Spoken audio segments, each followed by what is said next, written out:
Hey guys, welcome back to our channel. Today we're going to be talking about nutrient balance as a raw vegan. My name's Shaun, and here at the Raw Vegan Revival, I'm a juice fast coach, a raw food nutrition coach, and an expert in tattoo health and longevity. And my name's Kat, and I am the somatic embodiment coach, raw food nutrition coach, and also an expert in tattoo health and longevity. If anything we have to say today resonates with you guys, make sure you check out our freebie. We'll put the link below. It's the best transition guide to going raw vegan in the world, and it's called The Raw Truth. So let's start with the basics. You really want to dial in so that you can make sure that daily you're getting enough calories and you're getting enough macronutrients in that calorie bundle. Protein is one of those things that people think, especially on a plant-based or raw vegan diet, is really hard to get, but it's actually really easy as long as you know where to get it from. Really, our favorite form of protein is sprouts, like sprouted lentils or any kind of sprouts, but sprouted lentils are one of the highest forms of plant-based raw protein that you can get. And along with just leafy greens, eating a lot of leafy greens, and really all plants have protein in them, just varying amounts of protein, because all protein is a chain of 9 amino acids. And so really, if you aren't getting a complete protein somewhere like hemp seeds or sprouted lentils, then you can just combine different things, make sure you're getting a variety and an abundance of different plant foods, and you're going to get enough protein by default. Continuing on from what Kat said, yes, amino acids, 9 essential amino acids make up proteins, but our body actually takes those amino acids and our body makes the proteins. And that's the really cool thing. And I found this out about 2 years ago and it blew my mind because I was like, oh my gosh, we're always focused on getting the protein from the animal products. And that's why the rules are kind of written as a raw vegan. Like, we don't play by the same rule book because we find out going raw vegan, a lot of those rules just are kind of false and definitely don't pertain to us now. And the protein from the animal sources is one of them because our body can't really assimilate that protein. It's not meant to be in our bodies. Like, our bodies aren't biologically meant to thrive on animal protein. That's why they recommend eating so much of it, because we just kind of bombard our body with it because it's not working, and we just stuff more and more in, hoping we can like get any kind of little bit of protein from that. But really, we can be a lot more efficient. It's a very inefficient way to get protein from an animal product when you can just do what all the other animals do, like gorillas, some of the biggest, strongest animals in the world, get their protein from plants, just raw plants, greens specifically. So we do that too, because like Kat said, it's just a chain of amino acids, 9 essential ones. Our body makes it. You just have to give it those ingredients. And when you cook those ingredients and you're getting it from animal product, those things it's just not as efficient. It doesn't work. So that's why they recommend more and more and more, just so we can get what we get out of it. But it's so efficient when you go raw plant-based and you don't actually require as much protein as you thought you did. And like Kat said, when you just eat a balanced, nutrient-dense variety of different raw foods, you kind of hit all those markers, your macros, you just hit them, as long as you're not going too heavy on the fats. But we'll talk about that. You kind of hit them by accident, by default, and it's really easy. That's why this way of eating, it's really not hard. It's not extreme. It's really abundant and free. Are carbohydrates. So before going raw vegan, we always thought carbohydrates were the pastas, the breads, that kind of stuff. Even when we were eating cooked vegan, like those were carbs to us. I had no idea like there's complex carbs and simple carbs. Like fruit is what we get our carbohydrates from as a raw vegan. Fruits and sprouts, and like a lot of things have carbs, but the majority of it comes from fruits. And we like to have our carbs higher, like 65 carbohydrates, about 25 protein, and 15% fats is what we tend to stay at as raw vegans. And it works for us. Everybody can do it their way. There's like fluctuations there, but carbohydrates come from the fruit, and we get those early on in the day. It's sometimes at first it's hard to get all those carbs from fruit, but you track your stuff with like Chronometer or MyFitnessPal, and that's important. And once you kind of know where you stand, like if you eat 4 grapefruits and like 4 bananas in the morning, just as an example, you can log those and see how many carbohydrates those are, and just, I don't know, just log it and track it so you know you're getting enough. Yeah, and another great source of raw plant-based carbohydrates is going to be sprouts. And I mean, sprouts are awesome because they essentially double as your protein and your carbohydrates, which is really awesome. And carbohydrates in general are really great they're actually essential for sustaining energy throughout the day. And it just makes you feel so much better when you have adequate carbohydrates, because your mind works better, your body works better, your literal mitochondria of your cells work better, just varying amounts in every little thing. So that's why it's important to get a variety, yet again, of different fruits and vegetables, nuts and seeds. If you guys like what you're seeing, make sure you like and subscribe, and also follow us on our other social medias. We'll put the links below. As raw vegans, we get our fats from avocados, nuts, seeds, and really just one oil we use, and that's flaxseed oil, cold pressed flaxseed oil, because of its high omega-3 content. And it's about that ratio of omega-3s. You want to have, you know, a 1-to-1 ratio, but most of us in America, just in the world, have a higher ratio of 6 and 9s, which are the inflammatory fats. And we want to keep the ratio more 1-to-1. Some people have like a 1-to-20 ratio, if not higher. And that's 1 being in the omega-3 realm. So that's why a lot of these problems happen in the body, because of the inflammation, like we've talked about. So we like the fats in the form of omega-3s because it really brings down inflammation. It can speed up healing, and it's really just what the body needs to function at a high level. When it comes to fats and eating them, you don't want to go too heavy on the fats, because fats are slower to digest. They will slow down detox, and it takes your body a little longer to digest them. And we're all about that quick transit time. So if you're eating stuff with a lot of fats or too much fat during the day, your digestion actually slows down. This can make you a little more sluggish. This can make you a little tired, and we don't want that as raw vegans. We love having the high energy that the raw foods give us. So we personally keep our fats at like a 15%, maybe 20% level throughout the whole day. And we try to keep them at the end of the night, because we notice if we do ingest fats too early, sometimes it will make us a little sluggish or tired. So we like to keep that at the end of the night. You know, if we're having nut butter with some apples and stuff, just do it at the end of the night instead of early in the morning. We try to get our carbs in with the fruit and get our proteins in with the green salads and stuff during the day, and just keep that at the end. Flax and the chia, you can almost have as much as you want. Well, all of the omega-3 oils do balance out your body back to homeostasis, back to a point where it's actually working properly.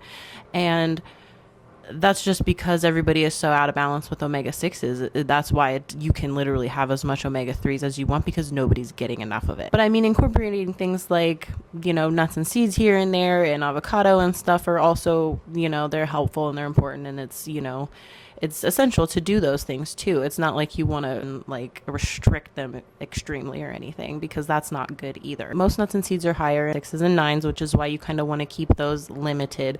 And yeah, just focus on your getting as much omega-3 fats as you can to help, you know, for one, hit your fat goals, and then for two, balance out inflammation in your body. And how we get our fats in the form of omega-3s, say in one day. So in a normal day, we'll have a big green smoothie in the morning, and that contains about 3 tablespoons to 6 tablespoons of cold pressed flaxseed oil. You can't really taste it. That's like how we get it in most frequently, is the smoothies. And then at night we do a salad, and 99% of the time that salad has flaxseed oil dressing in it, where we use like raw tahini, spices, stuff like that, and a lot of flaxseed oil, and again, like 6 tablespoons. So it's more than enough. But this flax oil, like Kat explained, doesn't hurt you in that way. Like she said, we can all use more of it. It's helped us on our journey. It's helped us detox quicker. It's helping me grow my hair back faster, and it's really helping our flexibility and mobility, and overall just, I think, energy too. So we highly recommend it. So the micronutrients are next. Those are going to be what's a little bit harder for you to track,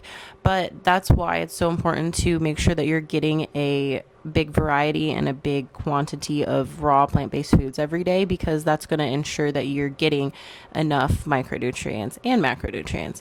So getting things in your days, like a bunch of leafy greens, and even if you want to do some different superfoods and superfood powders, or like microgreens powders or anything like that, is also a really good way to help boost your nutrient intake if you find like you're not getting enough.